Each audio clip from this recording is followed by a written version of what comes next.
नमस्कार दोस्तों, आप सभी का चैनल में स्वागत है। हम इस वीडियो में 21 फरवरी के द हिंदू एनालिसिस देखेंगे दोस्तों। जो महत्वपूर्ण इंपॉर्टेंट न्यूज़ है उन सबको देखने वाला है, इंपॉर्टेंट आर्टिकल्स को देखेंगे दोस्तों। अगर आप नए हो, चैनल को सब्सक्राइब नहीं किया तो चैनल को आप सब्सक्राइब कर लेना दोस्तों। सबसे पहले हम लोग फ्रंट पेज पे चलते हैं दोस्तों। हम पहला न्यूज़ डिस्कस करते हैं। कल जो हमारे नीति आयोग की गवर्निंग काउंसिल की मीटिंग हुई थी, उसके अंदर जो की पॉइंट्स आए थे डिस्कशन के लिए दोस्तों, हम उन चीज़ों को देखते हैं दोस्तों। अगर बात करते हैं, जो 6 मुद्दे इंपॉर्टेंट मुद्दे हैं वो डिस्कस किए गए इस मीटिंग के दौरान। पहला था दोस्तों, जो हमारे भारत है उसको एक मैन्युफैक्चरिंग पावर हाउस के रूप में डेवलप करना। दूसरा दोस्तों, इमेजिनिंग एग्रीकल्चर। एग्रीकल्चर के ऊपर थोड़ा ध्यान देने की ज़रूरत है। कैसे हमको जो क्लाइमेट चेंज जो हो रहा है उसके साथ में एग्रीकल्चर पे किस टाइप का हमारा एग्रीकल्चर सस्टेन करवाना है दोस्तों, उसके अंदर बात की गई है। तीसरा जो एरिया था दोस्तों, फिजिकल इंफ्रास्ट्रक्चर के ऊपर काफ़ी ज़्यादा फोकस किया जा रहा है, तो उसको हम कैसे इम्प्रूव कर सकते हैं दोस्तों। चौथा पॉइंट हमारा डिस्कस किया गया था इस मीटिंग में, ह्यूमन रिसोर्स डेवलपमेंट को जो एक्सेलरेशन स्किल्स है दोस्तों, ये जो भी चीज़ें हैं वो कैसे इंप्रूव हो सके। और पांचवा पॉइंट है दोस्तों, जो ग्राउंड लेवल, जो ग्रास रूट लेवल है, जहाँ पे सर्विसेज डिलीवरी है, कैसे इंप्रूव हो सके, ताकि जो जो नीचे का जो तबका है, जिनके लिए सर्विसेज है, जिनके लिए जो प्रोग्राम्स है, स्कीम्स है इंटेंडेड है, उन तक बेनिफिशियरी जो है वो अपना स्कीम्स का एंटाइटलमेंट ले सके। और दोस्तों छठा पिलर था हेल्थ एंड न्यूट्रिशन। तो कुल मिला के इन 6 जो पिलर हैं उनके ऊपर इस मीटिंग में दौरान डिस्कशन चला था दोस्तों। साथ में इस मीटिंग में हमारे देश के प्रधानमंत्री मोदी जी का बोलना है, जो हमारे देश के जो राज्य हैं उनको जो कंप्लायंस बर्डन है उसको थोड़ा कम करना चाहिए, ताकि जो सिटीजन्स हैं उनके लिए ईज ऑफ लिविंग हो सके, और साथ में जो ईज ऑफ डूइंग बिजनेस है वो भी एंश्योर हो सके दोस्तों। और दोस्तों कहीं ना कहीं उन लोगों ने जो स्टेट और सेंटर के बीच में जो कोऑर्डिनेशन, जो कोलैबोरेशन का जो इम्पोर्टेंस है, उसके ऊपर कहीं ना कहीं काफ़ी ज़्यादा फोकस किया कि हमारे देश को डेवलपिंग, जो हमारे देश के डेवलपमेंट के लिए अगर हमको और ज़्यादा महत्वपूर्ण जो मुद्दे हैं उनमें कोलैबोरेशन करना पड़ेगा स्टेट और सेंटर को। और दोस्तों कहीं ना कहीं बहुत सारी रिक्वायरमेंट्स अभी फ़िलहाल प्रेजेंट में, कम से कम हज़ारों रिक्वायरमेंट्स होते हैं जो गवर्नमेंट से लेनी पड़ती है जो कॉमन सिटीजन है उनको।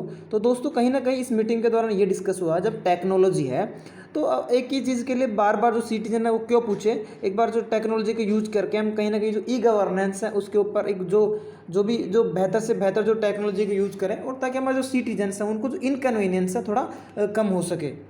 और दोस्तों ये जो नीति आयोग की जो गवर्निंग काउंसिल का जो 6 नंबर का मीटिंग था, नीति आयोग की स्थापना 1 जनवरी 2015 को हुई थी, और इसके जो चेयरमैन है हमारे देश के प्रधानमंत्री होते हैं दोस्तों, और इसके जो वाइस चेयरमैन है फिलहाल राजीव कुमार जी हैं। इस मीटिंग के दौरान 26 मुख्यमंत्री, 3 लेफ्टिनेंट गवर्नर्स और 2 एडमिनिस्ट्रेटर्स ने भाग लिया था दोस्तों। और इसके अंदर कुछ यूनियन मिनिस्टर्स भी होते हैं, स्पेशल इन्वाइटीज भी होते हैं, और नीति आयोग के कुछ ऑफिशियल्स भी भाग लेते हैं। और इसके अंदर दोस्तों पंजाब, गुजरात, वेस्ट बंगाल और तेलंगाना के जो मुख्यमंत्री हैं उन्होंने भाग नहीं लिया है दोस्तों। साथ में जो नीति आयोग के सीईओ हैं उनका कहना है कि जो एग्रीकल्चर को, जो हमारा चेंजिंग जो क्रॉपिंग सिस्टम्स है, जो कि हमारा जो एग्रो क्लाइमेटिक कंडीशंस जो हमारे डिस्ट्रिक्ट लेवल पे है, और जो हमारा ऑप्टिमल रिसोर्स यूटिलाइजेशन के लिए और जो वाटर कंजर्वेशन को प्रमोट करने के लिए, इन सब मुद्दों पे डिस्कशन किया गया है इस मीटिंग के दौरान दोस्तों। साथ में मोदी जी ने बोला है, जो केंद्र सरकार की जो प्रोडक्शन लिंक्ड इंसेंटिव जो स्कीम है उसका राज्य को फ़ायदा लेना चाहिए, और जो इन्वेस्टमेंट्स हैं दोस्तों उनको अट्रैक्ट करने के लिए कहीं ना कहीं एक बड़े एजेंट के रूप में यूज करना चाहिए प्रोडक्शन लिंक्ड इंसेंटिव स्कीम को दोस्तों। इसके अलावा जो नेशनल इंफ्रास्ट्रक्चर पाइपलाइन जो है उसके अंदर जो राज्यों का शेयर है 40% है, जो काफ़ी, यानी कि राज्यों को काफ़ी बड़ा एक रोल दिया गया है नेशनल इंफ्रास्ट्रक्चर पाइपलाइन प्रोजेक्ट में। और दोस्तों साथ में ये भी डिस्कशन हुआ है, जो हमारे देश का जो प्राइवेट सेक्टर काफ़ी एंथुसियास्टिक है आगे हमारे जो देश के डेवलपमेंट में पार्टिसिपेट करने के लिए, तो गवर्नमेंट चाहती है कि प्राइवेट सेक्टर को एक बड़ा रोल मिले दोस्तों, इसीलिए जो प्राइवेटाइजेशन के मूव्स है इसीलिए लिए जा रहे हैं। साथ में मोदी जी का बोलना है दोस्तों, जो अभी न्यू जो फार्म लॉज जो इंट्रोड्यूस किए गए हैं वो कहीं ना कहीं बेटर जो इकोनॉमिक रिसोर्स मिले इस सेक्टर को, बेटर इंफ्रास्ट्रक्चर हो, और जो मॉडर्न टेक्नोलॉजीज आए, इन सभी बदलावों के लिए जो न्यू फार्म लॉज लाए गए हैं दोस्तों। हम दोस्तों अगले न्यूज़ पे चलते हैं। अगला न्यूज़ आइटम है कोरोना वायरस, जो इसकी वजह से जो केसेस बढ़ रहे हैं महाराष्ट्र में, उसके ऊपर है दोस्तों। ये जो महाराष्ट्र में अचानक से केसेस बढ़ने लगे हैं, तो इनके अंदर जो कोविड टास्क फोर्स है महाराष्ट्र गवर्नमेंट की, उसके अंदर एक मेंबर उन्होंने बोला है कि एक जो कंप्लीट लॉकडाउन होता है एक बहुत ही मतलब अच्छा मेजर नहीं कह सकता मैं, एक सॉल्यूशन नहीं है इसका। जो है हम लोग को कुछ नए इनिशिएटिव जैसे कि डबल मास्किंग है और माइक्रो कंटेनमेंट जोन्स, इस टाइप के जो इनिशिएटिव्स है वो लेने चाहिए, ताकि जो हमारा जो इकोनॉमी है वो भी इम्पैक्ट ना हो, और साथ में जो हमारा जो वायरस के साथ में जो फाइट है वो भी एक अच्छे तरीके से हम जो एफिशिएंसी के साथ में हम लोग इसको कॉम्बैट कर सके। दोस्तों कहीं ना कहीं ये दोनों ही मेजर है बहुत ही इंपॉर्टेंट है। कंप्लीट लॉकडाउन एक ड्रैकोनियन मेजर है जो कि इकोनॉमी को साथ में लोगों की जिंदगियों को भी इम्पैक्ट करता है। हम लोगों ने ऑलरेडी पिछले 8-10 महीने का लॉकडाउन का इम्पैक्ट देखा है, कैसे ग्रोथ नीचे आ गई है, और हमारी जो फ्यूल प्राइजेस है वो गवर्नमेंट सिर्फ फ्यूल प्राइजेस पर ही टिक रही है। तो कैसे पेट्रोल का प्राइस कई जगहों पे 100 के पार हो गया। तो कहीं ना कहीं कंप्लीट लॉकडाउन तो एक सोल्यूशन नहीं है। हम लोग को जो भी गाइडलाइंस हैं उनको फॉलो नहीं करने वाले के खिलाफ स्ट्रिक्ट एक्शंस लेने चाहिए, और जो पब्लिक है थोड़ा उसको कॉशियस रहने की ज़रूरत है। अभी कोरोना वायरस गया नहीं है, अभी तो 2021 में कोरोना वायरस की पूरे साल में ही थोड़ा थोड़ा रहने की ज़रूरत है। कुल मिला के में सावधानी और ज़्यादा आगे भी बरतने की ज़रूरत है। कोरोना वायरस अभी भी यहीं पे है, कहीं भी नहीं गया दोस्तों, हमें सावधानी बरतते रहनी है। वैक्सीनेशन चला है लेकिन वैक्सीनाइजेशन का जो है अपना टाइम लगता है, और दोस्तों इसके जो कोरोना वायरस के वेरिएंट्स भी देखने को मिल रहा है। तो हम लोग को और ज़्यादा सतर्क और ज़्यादा विजिलेंट रहने की ज़रूरत है दोस्तों इस कोरोना वायरस के टाइम में।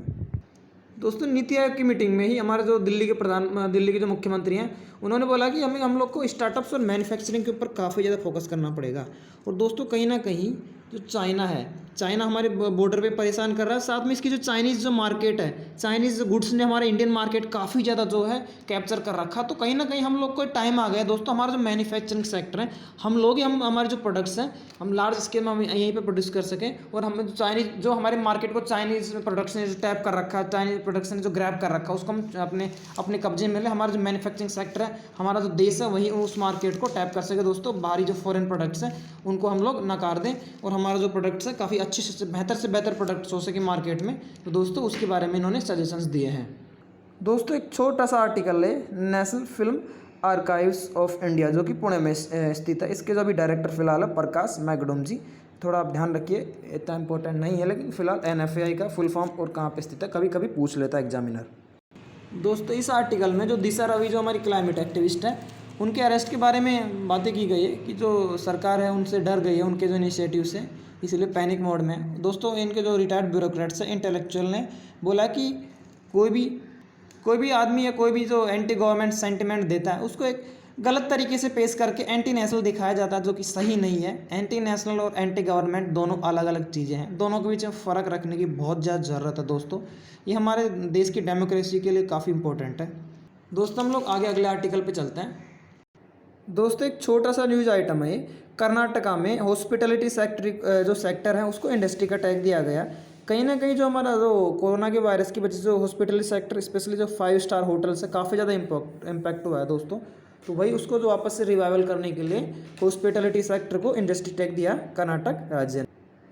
दोस्तों हम लोग आगे चलते हैं अगले आर्टिकल पे। दोस्तों एक छोटा सा आर्टिकल है, इसके अंदर जो रेलवे है उन्होंने इनके जो एम्प्लॉयज़ है इनका लगभग 12.54 लाख वर्कफोर्स उसको बोला है कि जो आपके जो डेबिट कार्ड्स है जो वीज़ा मास्टर कार्ड गेटवेज पे हैं उनको आप जो अपने रूपी में कन्वर्ट कराए, जो रूपी जो इंडिजिनस जो प्रोडक्ट है। तो कहीं ना कहीं हम लोग ये कह सकते हैं दोस्तों कि जो हमारा आत्मनिर्भर भारत है उसी को बढ़ावा देने के लिए हमारे जो इंडिजिनस प्रोडक्ट्स हैं उसी को बढ़ावा देने के लिए कदम मिनिस्टर ऑफ रेलवेज ने उठाया है दोस्तों। काफ़ी कह सकते हैं हमारे जो इंडिजिनस प्रोडक्ट है रुपए कार्ड उसको और ज़्यादा बूस्ट मिलेगा और ज़्यादा उसको फेमस मिलेगा दोस्तों। हम आगे चलते हैं अगले आर्टिकल पे। दोस्तों ये जो न्यूज़ आर्टिकल है जो ग्रेटा थनबर्ग जो स्वीडिश टीन क्लाइमेट एक्टिविस्ट है उन्होंने बोला है कि दोस्तों अगर शांति से प्रदर्शन करना एक नॉन नेगोशिएबल ह्यूमन राइट है। दोस्तों काफ़ी इंपॉर्टेंट है जो इन्होंने बोला है दोस्तों। अभी आपको पता है दिशा रवि और ये जो है मुद्दे चर्चे में आए हैं दोस्तों। जो ऑनलाइन एडवोकेसी टूल किट में इन दिशा रवि के ऊपर जो दिल्ली पुलिस ने जो आरोप लगाए हैं उनसे संबंधित उन्होंने कमेंट करा दोस्तों। उन्होंने बोला कि कोई फ्रीडम ऑफ स्पीच और राइट टू पीसफुल जो प्रोटेस्ट है ये दोस्तों नॉन नेगोशिएबल ह्यूमन राइट्स है, और एक कोई भी जो डेमोक्रेसी होता है उसका एक फंडामेंटल एक पार्ट होता है दोस्तों। दोस्तों इनका एक मूवमेंट है फ्राइडेज फॉर फ्यूचर, जिसके तहत ये लोग जो हमारे जो क्लाइमेट चेंजेस हैं, जो क्लाइमेट संबंधी जो महत्वपूर्ण मुद्दे हैं उनको दुनिया की नज़र में लाते हैं, उनके पर एक्शन ये मांगते हैं ताकि जो हमारे जो फ्यूचर है वो जीने लायक हो सके। ऐसा इनका मकसद है दोस्तों। ये लोग कहीं ना कहीं जो मार्जिनलाइज सेक्शंस हैं, जिनका क्लाइमेट चेंज से ज़िंदगी ज़्यादा इम्पैक्ट होती है, प्रभाव होती है, उनके लिए काम करते हैं। ग्लोबल क्लाइमेट मूवमेंट है दोस्तों, काफ़ी ज़्यादा इंपॉर्टेंट इनिशिएटिव, काफ़ी ज़्यादा न्यूज़ में और चर्चा में रहता है इनका जो फ्राइडेज फॉर फ्यूचर और ग्रेटा थनबर्ग जो कि स्वीडन देश की है। दोस्तों हम लोग अगले आर्टिकल पर चलते हैं। अगला जो है दोस्तों साइंस एंड टेक्नोलॉजी का है। जो अर्थ के ऊपर जो दुनिया में सबसे ज़्यादा जो बरसात होती है, जो वेटेस्ट प्लेस है, जो कि हमारे दोस्तों चेरापूंजी मनसीवराम है दोस्तों। तो वहाँ पे जो ट्रेंड है बरसात में काफ़ी ज़्यादा डिक्रीज़ हो रहा है। कहीं ना कहीं क्लाइमेट चेंज और ह्यूमन इम्पैक्ट कह सकते हैं हम लोग की, जो भी जो ह्यूमन इन्फ्लुएंस है, जो रेनफॉल का पैटर्न है उसको चेंज करने में काफ़ी बड़ा रोल प्ले करता है। ये सब चीज़ें बातें कर गई इसमें। और इसके अलावा दोस्तों एक इम्पोर्टेंट आर्टिकल आया है, जो हमारा जो पब्लिक सेक्टर है उसको अगर हम रिड्यूस करते हैं तो क्या इम्पैक्ट रहता है, उसको इसके बारे में अलग से अलग से डिटेल्ड वीडियो लेके आएंगे इस पर्टिकुलर वीडियो के बाद में।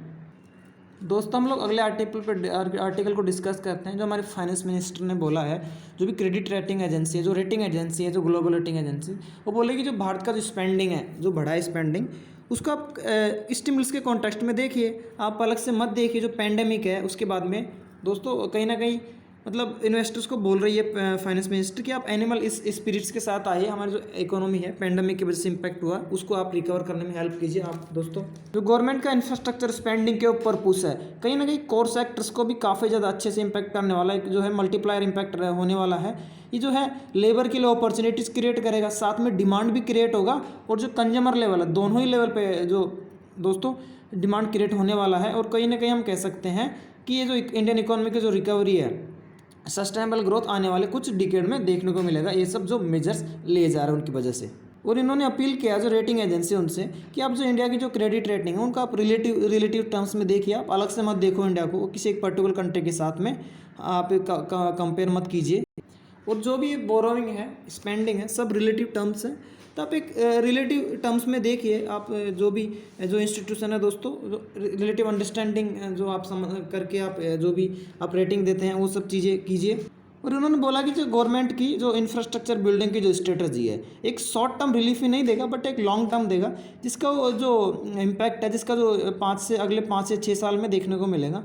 और इन्होंने जो कॉर्पोरेट टैक्स कट जो इन्होंने किया था, उसके बाद में जो प्राइवेट सेक्टर है, जो इंडस्ट्रीज़ हैं, उनकी तरफ से एक्सपांसन देखने का ये सोच रही थी दोस्तों।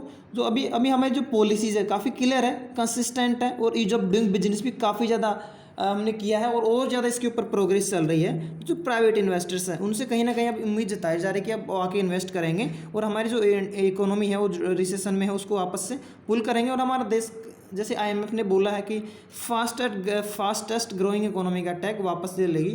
तो कहीं ना कहीं जो इन्वेस्टर्स हैं उनको एक बड़ा रोल दिया जा चुका, उनकी अब बारी आ चुकी है रोल प्ले करने की। और जो प्राइवेटाइजेशन है उसके लिए बोला है कि जो प्राइवेटाइजेशन है दोस्तों, काफ़ी जो उनकी जो पर्टिकुलर जो भी इंस्टीट्यूशन है, जो भी एंटरप्राइज, उनके गुड के लिए, अच्छे के लिए किया जा रहा है। कोई भी एजेंसी जो एंटिटी है प्राइवेटाइज किया जा रहा है, इसका मतलब ये नहीं कि यूनिट को बंद कर दिया जा रहा है।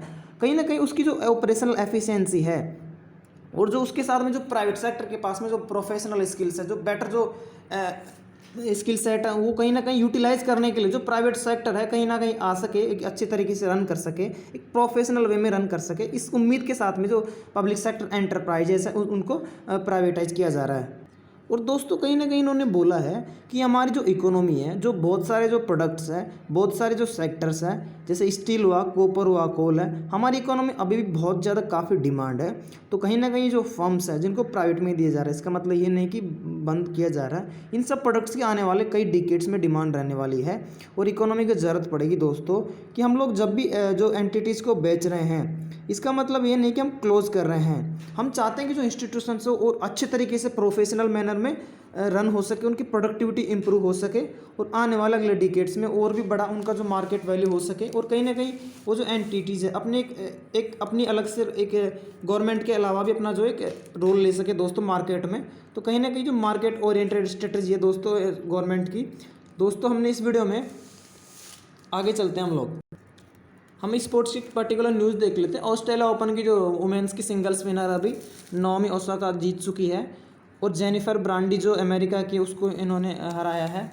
तो अभी जो ऑस्ट्रेलिया ओपन है उसका वुमेंस सिंगल विनर आ चुका है। जैसे मेंस का फाइनल होता है हम वो भी देख लेंगे दोस्तों। अगर आप नए हो, चैनल से नहीं जुड़े हैं, तब चैनल को सब्सक्राइब कर लेना। हमने इस वीडियो में द हिंदू को देखा दोस्तों, डिस्कशन किया 21 फरवरी का। वीडियो देखने के लिए बहुत बहुत धन्यवाद। जय हिंद, वंदे मातरम, जय भारत।